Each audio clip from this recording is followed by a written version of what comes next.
Good morning, everybody. This is our astrology weather forecast for the 31st of January, 2025. And it is not an overly complex day today. There's a few things going on, but not a lot in terms of major aspects. So, Moon is in Pisces, which has us being a little bit more meandering rather than punctual. We are more about feeling rather than uh finishing. So Moon in Pisces does come to a conjunction to Saturn and then it's square to Jupiter. So this is really going to mark today and tomorrow. And then we also have a semi-sextile between Sun and Venus. So Moon coming to Saturn, we feel like we need to act on something. We need to get serious. But because it is in a square to Jupiter, we don't really know how to do that. We don't have the obvious instruction towards expansion. So we have to get a little bit more creative. We have to figure out, how am I going to negotiate whatever obstacles are there, whether that be, missing pieces or needing resources or needing more experience. How am I going to do that? And then I will see the payoff for a job well done. But something has to be learned. Something has to be mastered in order to reach that goal. So, with Moon conjunct Saturn square to Jupiter, we make some progress when it comes to the push and pull within our own selves between pessimism and optimism. So, what do I want to grow? What am I inspired by? What do I need to learn or master in order to get there and earn that thing?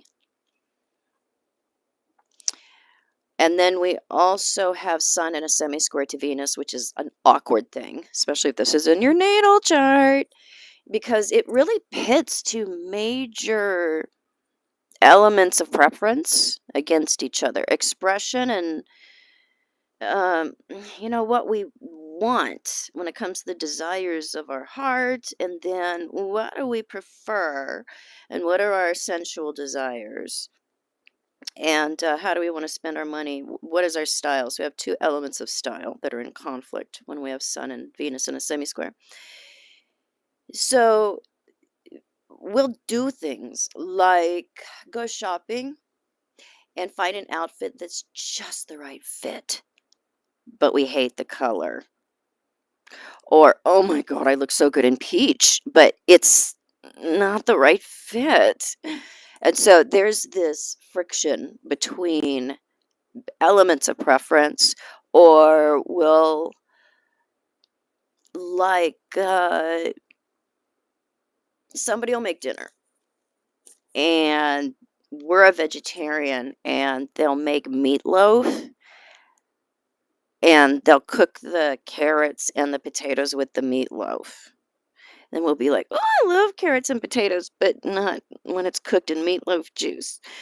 So there's these preferences mixed with not exactly what we want or what we don't want. And we have to sift through that. We have to get creative. So we'll like take the carrots and the potatoes out of the meatloaf juice and wash it off and figure, you know what, it's fine. Tomorrow's another day. It's not going to kill me. Or if we're shopping and we come across something that's the right color and the wrong fit, we'll have to look harder. Or we might even have to get really creative and be like, yeah, it's showing too much cleavage, and I'll sew a piece of lace over the middle. We might have to put in a little bit of effort in order to get something exactly right. It's not the most complex thing. It's more superficial conflicts that we're dealing with. Or we could like be dating somebody and we discover that, oh, I love this person's personality. I know they have so much good stuff going on, but I checked out their social media and like, I don't know about that political side of things that I don't know. And we'll have to really wrestle with preference on the one hand versus belief or preference on the other. And these aren't like deep, deep beliefs. These aren't like deep moral chasms that we'll run into. Or we'll like date somebody and we're like, I love this dude, but his haircut is creeping me out. And we'll have to, decide what's most important there. That's about it. When it comes to really hard aspects, I will pop in later today and have another long live and take more questions. I don't know when. You'll just have to look for the notification. See you later.